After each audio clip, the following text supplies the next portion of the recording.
I'm Kit, and this is Caleb. And we're the Trophy Bros. Welcome to our podcast. Listen as we share our crazy, Off the wall, and oftentimes ridiculous thoughts. enjoy the episode. Well, welcome back to the Trophy Bros podcast, and we are going to be talking about back to school. No fooling, back to schooling. To show Daddy I'm no fool. Yep, Billy Madison.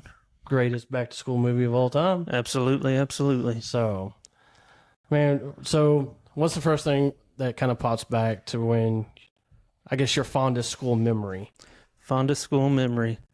Oh, man, it's just like going back to school is like, I don't know if it's a fond memory, but it's like going back to school shopping. I remember like going like Bugle Boy. Yeah. Bugle Boy, going to the outlet stores with my mom, and I hated it. It was like back to school shopping. Yeah. She drug me everywhere, and we went to like the Bugle Boy outlet store. Yeah. We had Vanity Fair, the Yeah. VF outlet. Yeah, I mean, for the longest time it was here. I remember we went to like something very similar, like it was like 2 hours away in like Sulphur Springs. I remember there's a Bugle Boy outlet. And I'm like, oh my gosh. And it's like that always awkward, like, let me see you try on those Bugle Boy pants. Yes.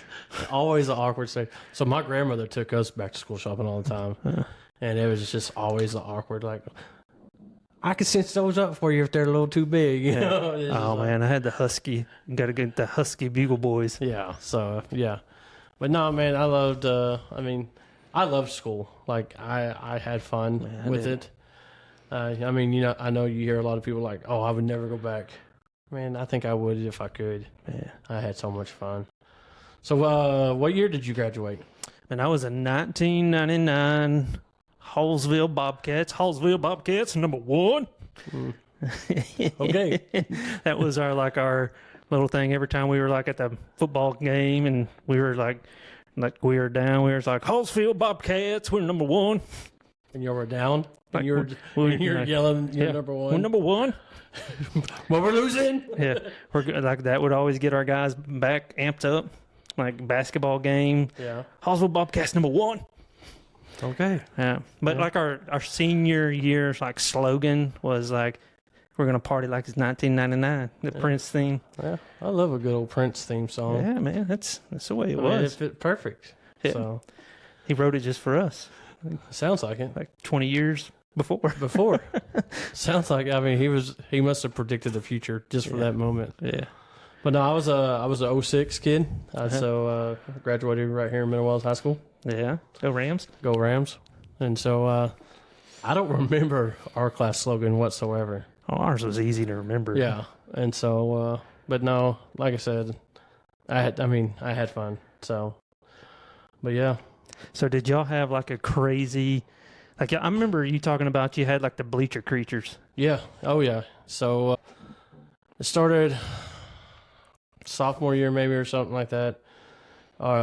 Is when our basketball team was really doing really well, making some deep runs in playoffs, and Coach Brown decided, like we need our student section to just be rowdy, and so Go bonkers. yeah, and so he came up with his bleacher creatures, and I kind of took off with it and ran with it with them. I mean, we had shirts made. I mean, it was just like I'm loving it. a roared out ram, just. And Is it based off of you? Loosely based off of you? Basically, yeah. Huh. But man, we had some chants. I mean, we had props, we had everything that you can think of, and it rattled some kids that were on the floor playing. Or was it like the Moses splitting the Red Sea type Almost, people? yeah. We had newspapers, and like so when they would do like the intros for the starting five, everyone would pull the newspaper out and hide their faces, and when they would say their name, we pull it down. We're like, who? And just irritate the fire out of them from the get go. Yeah. And I mean, and if we were winning, everybody that had car keys, we'll pull them out and start chanting, "Start the bus!" With a minute left if we're winning. And man, it was so much fun. Oh man, y'all just the obnoxious ones. Oh huh? yeah. It was so bad. Like, Get some class, people. it was so bad that Carl Turner, the security guard that's still at the high school, would have to get the valet rope things, and like put it back so far from the rail because of the fire safety hazard. and like we couldn't pass that. I mean, but literally, I mean, if there was a fire, we probably would have been screwed because, I mean, you know what the student section is now, right? Yeah. You talk 3/4 of the way, and it's just people nonstop. Nobody's sitting down, Yeah. and it's just bonkers. Have you ever seen Michigan, like their student section at Michigan U? And dude, like they did a like a documentary almost kind of. It's a very short thing, but like when their student section starts jumping, the cameraman went down on the floor and set his camera there, and the floor is literally moving every time the student section jumps. Yeah. Could you imagine standing on that or trying to play and break your own ankles? I mean, it was insane, but yeah. Dude, that's sketchy stuff. But no, that was probably I love it. I love it when the crowd can manipulate a game. Yeah. And of course, you know, at that time, I guess the other schools kind of realized what was happening, so they were kind of they would try to form a student section. Yeah. I mean, because Coach Brown made it to where we had a bus for the bleacher creatures to go to get out of town games. And dude, we were annihilate their student section when we were on the away games, dude. I remember we went to Stephenville one time. That was insane. We'll just leave it at that. Yeah. Well, now it's kind of like so cheesy. Like, oh yeah, yeah. It's like they just have like the same like rhythm, like blah blah blah blah. Yeah. Blah, we can't blah, hear blah, you. blah. That's all I ever hear. Yeah. We can't hear you. Or Like- scoreboard. Like Jesus loves you. Yeah, but I'm no. like, goodness gracious. So Get a new chant.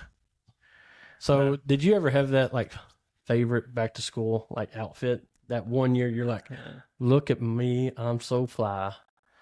No, I'm not as into outfits as you are. Oh, dude. But dude, if I got a new set of sneakers, like I would I would sport my sneakers. Like I was really particular about my shoes. I still am. I like loud shoes. I just like to me, I mean, that's I hate to say it like this, but I judge a man by their shoes. And so I look at their shoes. The first thing I look at when I see somebody, and I know that's no way to judge a person, but it's just like, to me, it kind of speaks about their demeanor, I guess. I mean, if it's got loud shoes, maybe they got a loud personality. And so to me, but yeah, I love loud shoes. I remember in second grade, I had a pair of shoes. I thought I was the coolest cat because, you know, you always had to walk down the hallways, right? Yeah. Well, my shoes had like the red lights basically. Yeah. And it's like when I would stop, it would shine, a red stop sign would show on the back of my shoes. And when I would go, the green light would start beeping. Did you ever have like the LA gear, like the LA lights? Oh yeah. Yeah. Yeah. Like the kind that would actually you could take in and out? Yeah. Yeah. Yeah. I always wanted a pair of those. Yeah. My friend had a pair of them. I never did. But now I'm like, I tell my kids all the time, I was like, you can't have light up shoes. Those are dumb. Yeah, they wouldn't. They are now. Like all the little kids' shoes have them now. Yeah. But I remember when they first came out, they were cool. Like I always wanted I wanted a pair of Jordans, but not like the super cheesy like. Yeah. Like I wanted a pair of good ones. Like I had a pair of Reggie Millers. Yeah. But like my parents wouldn't buy them for me. I had to like earn them. Like I had to work real hard to get them. It was super, like I had to earn my money and save it up to get them. But oh yeah, for sure. I was always a big AI guy. I like the Iverson shoes a lot. So what was your favorite subject in school way back? Man, I was good at math, but I mean, it's not very practical, like a whole lot of practicality for what I do now. I mean, I do budgets and stuff like that, but like I love geometry, like all the different angles and stuff like that. And I wasn't much of a science guy, which really kind of broke my dad's heart because he's a chemical engineer and I sucked at chemistry. Like I think my chemistry teacher in high school like had mercy on me. She knew my dad was a chemical engineer, and I think I really failed that class. But I think she passed me with like a 69.5. And had to round up to the 70 mark. Yeah, yeah, I think she did. And man, she was a sweetheart. But man, periodic table. Man, that was always rough. Man, no, but same. I always loved math. Math always is easy for me. Math comes second. I love numbers. It's just easy for me. But you know, like you said, there's some other subjects that I just care less for, and it's just but I always had coaches for math. Yeah. And so if I didn't understand, they would always break it down to where it was a lot simpler to understand. Yeah. They would put it in a form that I could, and I just always appreciated that. And so, that's kind of where I struggle with like my kids and their math homework is that now they're teaching in some idiotic ways to me. And so I was like, The Common Core. Yeah, like the Japanese multiplication table. I'm like, what? Now, when I went to college, I had a professor that I took finite math, in which I had a lot of classmates that really struggled with finite math, and I'm like, why? And then I realized I had a professor that taught finite math like I was an idiot. Yeah, and she, I didn't realize it, but she talked to me and taught to me like I was an idiot. Which, man, I'm like, sometimes you got to, right? I'm so thankful she did, because I get that point across. I got it. And it was so easy. Yeah. And I got like a high A in that class, and I'm like, why are you guys struggling with finite math? Yeah. I'm like, that's easy. Yeah. Like, take this professor. She will talk to you like you're an idiot. Yeah. And it's good. But it was, math to me was easy. I say easy. It wasn't super easy. It was hard and challenging, and I liked it in that way. I took trigonometry, and I took a guy in high school my senior year, my last semester, and people thought I was an idiot for taking it. But that teacher was like a college professor, which I'm so glad I took him, because it prepared me for college. Yeah. And he was hard, and he was very strict in the way that he did it.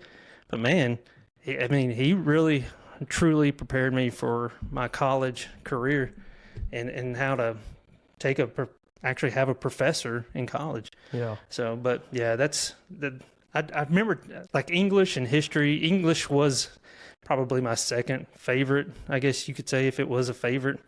But I don't know if I would say it's probably like my least favorite, I guess you could say. Right.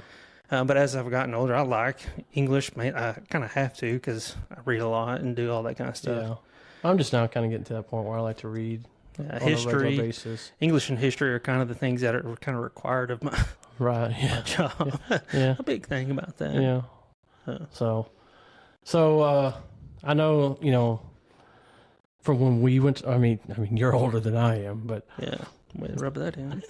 But even when I went to school, it's so much different from when our children are having to go through now. Yeah. And like one of the things that I've noticed, like, in fifth grade, I had a teacher named Miss Cox. Loved her to death. Great math and science teacher. But we had classroom pets. Oh yeah. We had gerbils. We had a rabbit, or like a satin rabbit that was gray.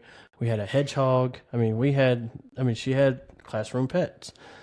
And the thing was, she also taught life stuff, like responsibility and how to take care of things. Did you get to take it home? And we had to take them home on the weekends. Yeah. Like, we had a class drawing every Friday, and if your name was drawn and your parents signed that consent form saying that it was okay for you to bring home an animal, that you had to take it home and take care of it. And, you don't see that anymore whatsoever. I remember the first time I walked out with that hedgehog, and my mom was like, I thought it was like a gerbil or a hamster, And so, but yeah, we had like the old welding gloves, that we had to hold the hedgehog with. Yeah. Is it wasn't just. I've never held a hedgehog. Like, is it like legit? Like, can you not like hold spikes? Like, are they like dangerous spike? Like a porcupine? No, but it just doesn't feel good to hold a bunch of spikes in your hand. Well, I kind of know if it was like spiky, like go through your skin. Well, I don't know if it would, but it was just more of a precaution thing, I guess. But I'm just saying, none of that stuff's there anymore. It's all, by the book. And did anybody kill the class pet? We had one gerbil died. Because at somebody's home? Yeah, when you took the gerbil, because their dog got a hold of it. Yeah. So I feel like if a hedgehog... That was pretty rough. Because the whole class was like, hey, whatever his name died. So, but yeah. That kid got blackballed. Yeah. he needs to leave our class forever. But no, like I said, it's just, I mean, to me, the school has changed so much to where it's strictly by the book, and it's not. You're not learning life skills. You're not. I mean, I know that they are in some aspect of it. What would be like the worst class pet? The worst class Like pet. a snake? Yeah, absolutely. Or a spider or tarantula. Huh? I'm not a big reptile guy. I know. The only snakes. the only good snake is a dead True. snake. Yeah, chopped up. I Yeah. noticed that. Like when I went over to help you clear that your land when we Oh. first moved out there, I killed that Yeah. rattlesnake for Yeah. you. Yeah. let's We ain't see. have to worry about that since we got cats, though. Yeah. So it's all good. I think a cat would be probably a bad classroom pet too. I don't know. They clean themselves, so Yeah, I but- don't know how that would be too bad. But let's see. Was there an elementary teacher that just really kind of stuck out? I like Elementary.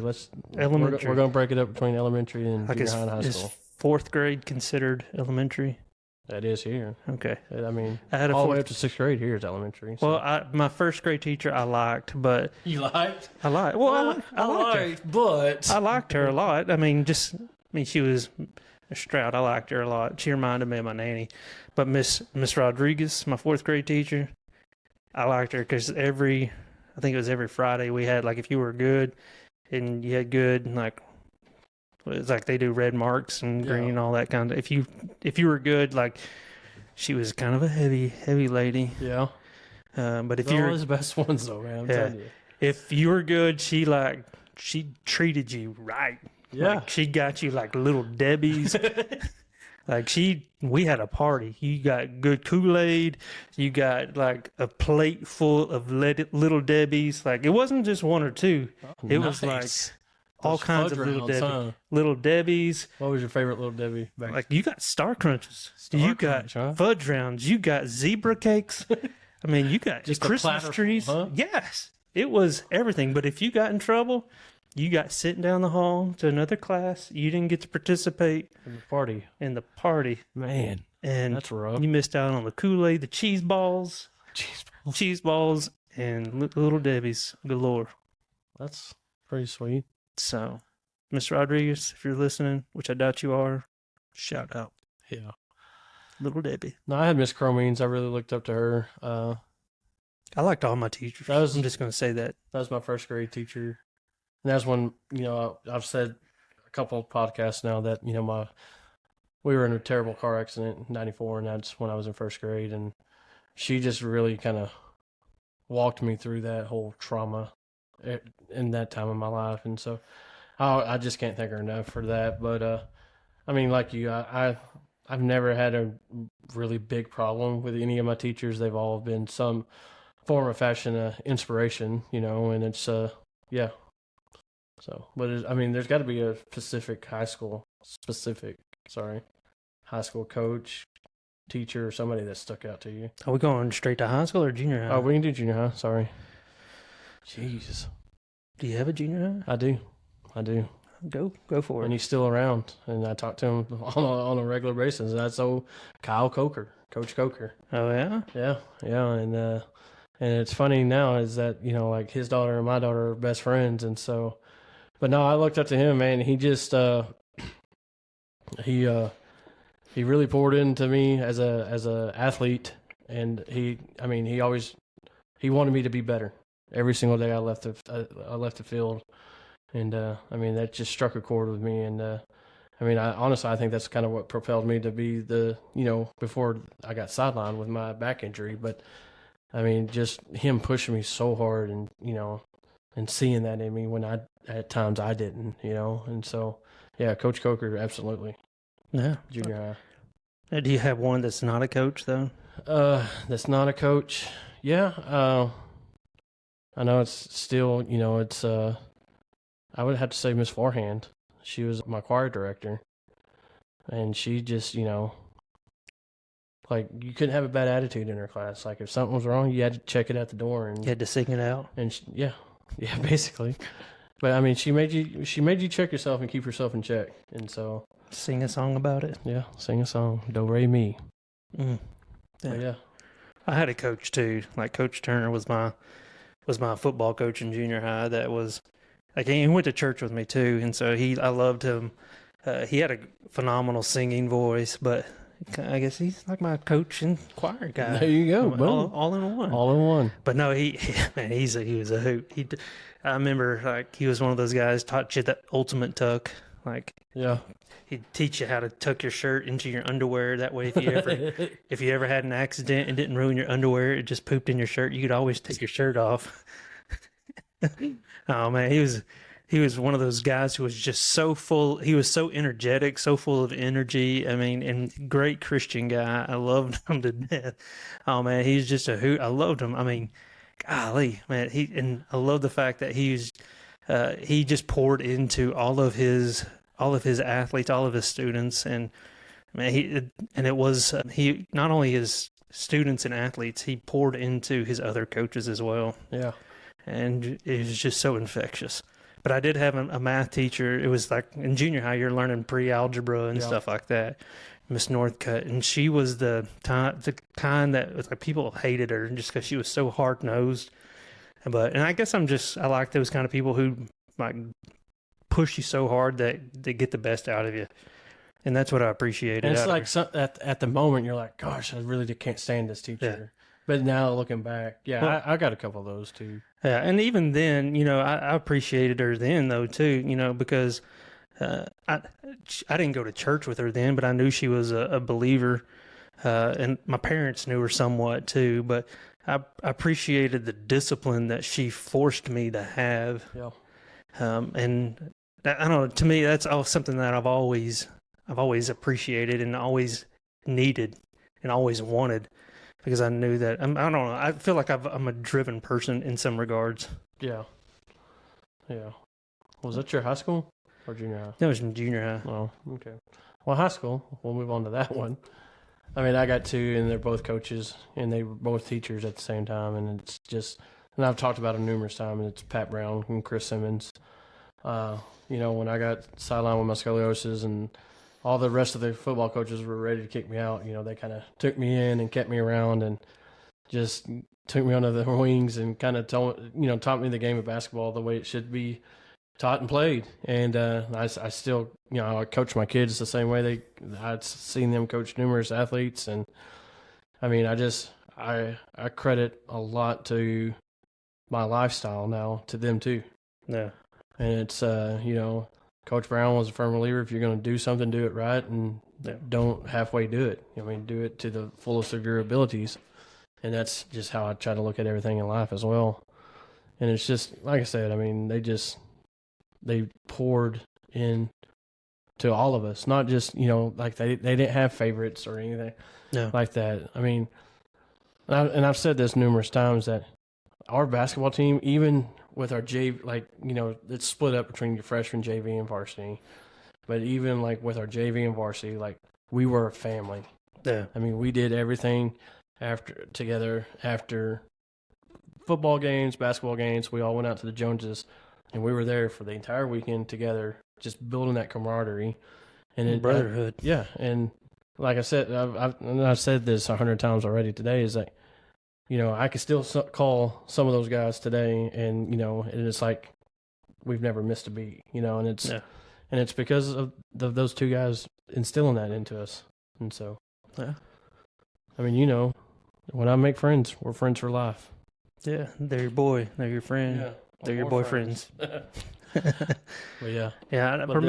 For me, I have there's a guy by the name of Tommy Miller. Tommy Miller. Shout out, Tommy. Yeah, well, I wish I could shout out to him. Oh, sorry. Tommy Miller was a defensive coach. He was also a track coach, but he was also a history coach, history teacher. But man, he was a great guy. He was actually my Sunday school teacher my senior year. Went to the same church as I did. Had a son that was younger than me, a year younger than me, and a daughter a couple of years younger than me. Man, just an awesome, incredible guy. He's one of those guys, just wiry too. He's like, "Come on, puppy dog." I mean, just always, man. He's just everybody loved him, and just man, such a phenomenal guy. Just such an encouragement. Man, just love the Lord. Just he got cancer, and then passed away really quick. His son Corey actually works for the Cowboys and does a lot of their media stuff. And every time I see him on Facebook, his daughter on Facebook too, it's just they love their dad and just the legacy that Tommy Miller left. It goes far beyond just his kids and grandkids. It's a legacy that he left of those that he impacted. And just, man, it's so incredible to see people like that. And it's one of those things that I want to be like a Tommy Miller. Tommy Miller was my driver's ed teacher.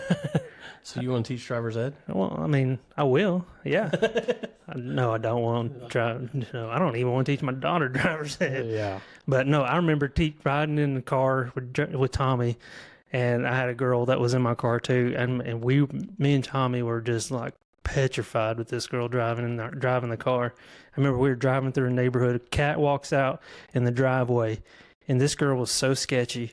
Like, I kid you not, that cat just lays over in the yard. Like, I think it played dead. Played dead. Oh my gosh. Huh. That was back in the day when the passenger seat where Coach was had like the brake in it. Yeah. And the dealer, like we had Nissan Altimas, the Nissan dealership would loan us cars for like driver's ed. Huh. And we did it through the school. That's crazy. Yeah. Back in the day. So is there, like we talked about these teachers or coaches or whatever, is there like a skill that they taught you that, like, not like life skill or anything, but like an actual like math or English equation that is like, you know what? Yeah, that's you've made that so simple. Because like for me, this is kind of where I'm going, is like, you know, in third grade when you're learning your multiplications and all that, it's like the like math facts, like they were just repeat it to where now like you throw out a multiplication, it's like simple that you can do in your head so fast. You know what I'm saying? You understand where I'm kind of I know trying what to you're go with saying. the question? I know what you're saying. It's like Miss Weinhold, for example, was that for me. Like, she's like, you know, this is important. Like, you will use some form of math in every single day life. Yeah. And that just really kind of stuck with me. And so I guess that's why I was like, you know what? Yeah. So maybe I should make math easy. Yeah. So you're not 40 yet. No, not yet. Once I hit 40, that kind of stuff, I forget where I got some of my information. I was just curious. No, I remember. Like I said, that just really kind of stuck with me. No, I get it. Yeah. You're going to use math in some, you know. I'm sure I have. I just forgot the reference as to where I learned some of that stuff. Okay. I remember stupid stuff like Coach Turner gave me the ultimate tuck. Yeah. I remember Coach Payne always called the girls little sweetie. Come here, little sweetie. Yeah. Now, And he's the only coach I can remember vividly making half court hook shots. Yeah. 9 out of 10 times. now Coach Miller, he's like, puppy dog. Yeah. He's like, you need to go over there and dope pop that sucker. Dope pop that sucker. Yeah. He's talking about being as a defensive player, you need to go dope pop it. Yeah. Go dope pop her. Yeah. Yeah. So, yeah. Get low and dope pop it. Yeah. Yeah, I remember stupid stuff like that. Yeah. But yeah. Yeah, I remember. There's a lot of stupid I will stuff. say this. I remember Miss Northcutt in algebra, pre-algebra. We were studying the hypotenuse. Gosh. And she broke it down. It's like an airplane. You're on an airplane. It's like when you're doing the hypotenuse, it's like you're using a high pot in use. A high pot in use. Yes, a high pot in use. High pot in use. Yeah, I remember her saying that. Okay. Is that what? Yeah, that? something like that. Yeah, Yeah, kind of. I remember that. Yeah, High pot in use. that's cool. Hypotenuse. It's, like I said, that's just stuff that I always kind of. That's what I remember. So. I remember that Miss Northcutt told us that she walked like 3 miles just inside her house every morning. She had like a route inside her house that she would walk. 3 miles inside your house? Yeah, she had a 2-story house, and she had like a route that was just inside her house, going upstairs, walking through the bedroom. So like she would do it on purpose. Like, Yeah. I have to get my 3 miles in today. Yeah. She'd wake up early. That's crazy. So were you a stud in school? Yeah, Always dating people? I wasn't dating people, but I was a stud. Like I had some girls. Did you? I mean, but I wasn't like a player or nothing. So I If mean, you were to say how many girlfriends you had back then? like official girlfriends. Yeah, let's do official. I don't know, like in high school, Yeah. junior high, together. Yeah, if you want to, let's do it that way. I probably only had like 4. That's about saying. I think I had 3. Yeah. But then Katie's my 4th one. Yeah, I think I had 4. I mean, I had girls that we were friends and we hung out. Yeah. That we just never like officially were boyfriend, girlfriend, stuff like that. I probably had 4 that we actually went on an official date and probably didn't last more than 2 weeks or anything like that. And typically the way that I operated is like if I didn't like them or Peace. I would make them mad because I didn't have a heart to break up with them. Yeah. And so I'd make them mad enough to where they would break up with me. You always break up right before Valentine's? Yep. That way you didn't have to buy nothing? Yeah. I was a jerk. What a jerk. I was a jerk. Don't do that. I'm just saying, don't do that. What a jerk. But I remember like I did that, and then some girl wrote a note and broke up with me. Like we were in like a computer lab, and she wrote a note, gave it to me, and I read it in computer lab, and I just like stuck it underneath like the computer keyboard, like which was attached to the computer itself. Yeah. And I was like, I just read it, stuck it there, and I was going to get it like before I left, and it like slid all the way underneath the computer, and I couldn't get it. Like, and so the teacher that had to clean out, or the janitor, or whoever had to clean up for the computer. Yeah. See a breakup note. Yeah.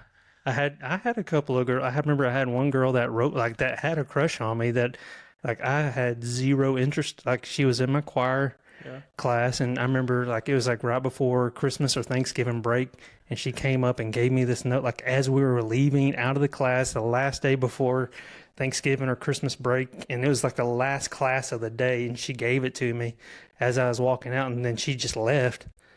And I'm like, okay, I just stuck it in my pocket, and I didn't even look at it until like I was in the car, like we were going out of town. And like I finally pulled it. I was like, oh yeah, I got that. Like somebody gave me this. I pulled it out, and while we were in the car, and I'm looking at it, and she like wrote me like this real long, heartfelt love poem. Like it was like a love letter. Hey, I really like you, and blah blah blah. I'm like I know, like we've hung out a couple of times, and we've gone on this choir trip, and blah blah blah. I'm like, look at you. I'm like, don't really even want to acknowledge that I got this. I'm just gonna pretend like I lost it somewhere. Yeah. Yeah. And so this is the really awkward part. This is the super awkward part. I didn't even put 2 and 2 together until just this moment. Just this moment. My gosh. So that young lady, we went to my wife's 10-year high school reunion. Oh my gosh. It's one of those God, you gotta love the unanswered prayers. Oh my gosh. We went to my wife's high school 10-year reunion. My wife graduated with a guy that had a crush on her. And they're together. Shut up. I'm dead serious. Shut up. And so here's the deal. We were at this high school reunion. It was at a barbecue joint in East Texas where we grew up. And we went to rival high schools. And so we went to this high school reunion. This guy comes up to Mindy, and then lo and behold, this chick walks up beside him. Walks up behind him, and she is like, says, "Hey, baby." She says, "Oh my goodness." And he says, "Hey, I just want you'll never believe this." He said, "I had a crush on you the whole time we were in high school." And telling Mindy this? Yeah. I'm like, you better back off, Jerry. I'm about to ball my fist up in your face. And then she's like, and she's just over there. Like, yeah, cool. And she knows that I'm a youth pastor during this time too, and all this, and they're asking where we live, and at that point we were living down close to Austin and all that. And it's like, oh, we go down down close to Austin and go tubing all the time. Hey, next time we're down there, we should all get together. I'm like, what are you like? What? No. Negatory. And it's like, we don't go that way. We're not into that. We're not swinging. Oh my goodness. So yeah. Did she acknowledge that you were there? Yeah. Like I think she even said something about how she had a crush on me. Oh wow. Yeah. That's super awkward. It was super awkward. Oh gosh. Yeah. So I think I've told this story. I know I've told you like in our just everyday talks, but I was dating this old girl, and I guess I caught her putting her breakup note in my locker. I said, "Hey, what are you doing?" And so my locker was right next to the trophy case. Yeah. Well, I startled her so much that she hit the trophy case and all the trophies fell. And so when I got in my locker and I got myself, I saw the note and I started reading. I was like, well, that's what she gets for breaking up with me, is tearing up all the trophies. But no, that was fun. That was in junior high. I thought that was hilarious. But no, yeah. So That's kind of ironic that a trophy such as you would be right there by the I trophies, know. by the trophy case. I know. It's It is a pretty- ironic. Ain't it? It's funny how life plays out sometimes. Trophy bro over there by the Yeah. trophies, huh? Yeah. Yeah. So Yeah, I didn't have a whole to get a note like that was very rare for me. But like I like had a breakup note or just a No, note in general? a note like that I got, like that somebody actually had a crush on me. Oh yeah. Like I had a couple of girls that that we talked and stuff like that. And Did you like fold the notes to where they looked like envelopes and stuff like no, that? I didn't do all that. Like I had some that did that to me, but I wouldn't I know. mean, that's the thing. Origami Because stuff. that's before really phones. Like MASH, like you do that. Yeah. Yeah, I didn't do. You know, all that's like, before phones came out, so we always had to pass letters back and forth. Yeah. And so, that. No, we weren't. Yeah, Yeah. So that was what was Mindy's school's name? Pine Tree Pirates. And so that was your rival, huh? That was our rival. Like our senior year in football, we beat them, and that was like our claim to fame. Like in the last moment, like Is that the one that you snapped the deep snap? in the last seconds. Did anybody lift you up on your shoulders? It wasn't me. It was the kicker. That's dumb. Yeah. And our kicker. Here's the deal. Like he couldn't. He was our centers punter never too. get the respect they deserve. Yeah, our kicker was our punter too, and so our punter couldn't straighten out his arms like normally, like you can stick Yeah. out your arms like this, like straight out. Our punter could only like do like Okay. 45 degrees, and so which really screwed me as a deep snapper on punts because he couldn't like get a full extension if the Yeah. ball was up high. If it's a So especially like my junior year. We played at Stephen F. Austin, like our first game.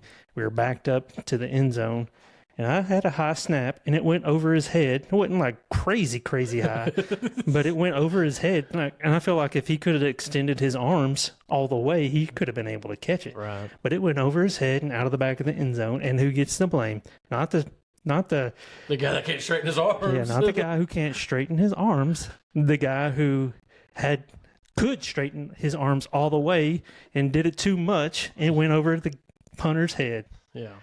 And I got all the flack. Oh yeah. So, no, but he sure could kick it out of the back of the end zone when it went over his head. Yeah. So, Well, I guess wrapping it up here. I guess if you could go back, would you? yeah, I think I would. I would too. Like I said, I just had so much fun. And that's what I've told, because I have a incoming freshman, and I was like, dude, just he was worried about it, and I was like, your friend group's about to change. Yeah. Everything's gonna be, you're gonna just live life and have fun. Yeah. I mean, do your schoolwork and have fun with it. Yeah. I think I lived my life a little too apprehensive when I was in high school. I think I would have been a little bit more, but not a little bit more dangerous, but a little bit more Carefree, kind of. carefree. Yeah. Carefree, I guess. That's would how I be- was. As long as I've made my grades, Yeah. everybody was happy. But man, I didn't, like, if I wanted to go out and have fun, like, I would go out and have fun with Yeah. my friends, and it wasn't, and I say go out, just go and hang out. Yeah. You know what I mean? It's not, Like my senior year, I did, but I was a type that I wasn't the type that would stay out late. Like my parents never gave me a curfew or anything like that because like I was home by 9:00 or 9:30. one of those people. But I mean, it's just because there wasn't in my hometown. There wasn't really anything to do Yeah. after that. No, we just had, the circle. Then we had, like I said, we had the Joneses. And so we were, Like I would go to everything that the school had to offer. Like I would go to the soccer game. I wasn't into soccer, but I had some friends that played soccer. And so I'd go to soccer even if it was freezing cold. Yeah. But like the game was over at 9, so 9:30. I mean, we'd go do something afterward, but by 9:30 it was over. I'd just go home. yeah. So So, Well, buddy, what's your win for these last 2 weeks? Man, the win. Man, there's. I mean, something we always do is yeah, the win aspect. always. Win, win, win. Well, there's been a lot of big life changes in my family, so. That there has, buddy. That there. So for me, the win for us is that we just took a ginormous step of faith. For us, I basically quit my job. Yeah. I resigned from my position at our church, and just to take a step of faith and just to trust the Lord. I'm not stepping out of any. I'm stepping out of my position as the youth pastor at our church, and not stepping into anything. Just trusting that the Lord is going to provide us with whatever He has in store. My wife is keeping her job. My kids are staying where they're at. We're staying here in our community. We don't really feel like God's calling us to go anywhere, but for us, we are super, super excited about what God has in store, which really doesn't make sense to a lot of people. It's my son's senior year, which in our minds means that we should be stocking up some money for him to be able to go to college and all that. But for us, we consider it a super win. There's like an incredible peace about what we're doing. And so for us, we like think of it as a home run. Yeah. And in fact, we think of it more than a home run. It's almost like a grand slam, just a win for us, because we know this is exactly what God's calling us to do. And so it just doesn't make sense to a ton of people, and it scares a lot of people. But to us, we know that this is just exactly what God wants us to do, and we're doing it. Yeah, absolutely. And I guess for me, I'm not gonna lie, these last 2 weeks have been really trying for me, like just personal, but just to know that God has been there every step of the way, and He has shown His faithfulness, He's shown His mercy and love, and just to lean on Him really, really hard these last 2 weeks. It's just a wonderful reminder that He's always there. And like I said, I know that kind of sounds soppy and mopey and all this stuff, but I mean, I feel like I've been in a battle, and so it's just to have that reassurance that God is there is just the most wonderful feeling in the world. Yeah, it's that reminder. I talked about it this past Wednesday. It's Psalm 18:19. He rescued me because He delights in me. Yeah, absolutely. It's like it's not His duty or His obligation. It's because He delights in you. Yeah, and it's just that reminder of that is, man, it's such a joy. It's such a boost. Yeah, absolutely. Yeah. And so, I mean, and without Him, it's just it wouldn't have been possible. So, yeah.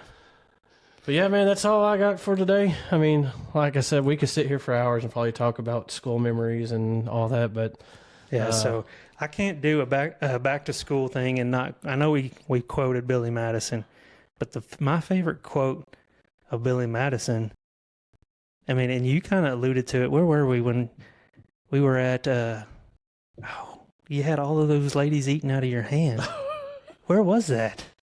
At church camp. It was at youth camp. With all those ladies at UTBU. Yeah, all those ladies, and they were like, "You can't do this, but you're such what, baby? You're so good. You're such a good-looking young man. Yeah. I'll be your snack pack. Yeah.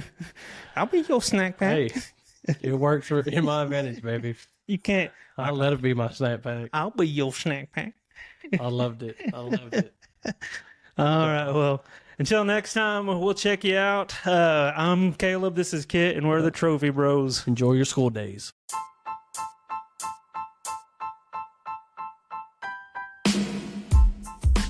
Thank you for listening to Trophy Bros. You can reach us through email at trophybrospodcast@gmail.com. Make sure to also check us out on Facebook. And if you like our podcast, make sure to like, share, follow, and rate us. We're the Trophy Bros, and we'll catch you next time. See ya.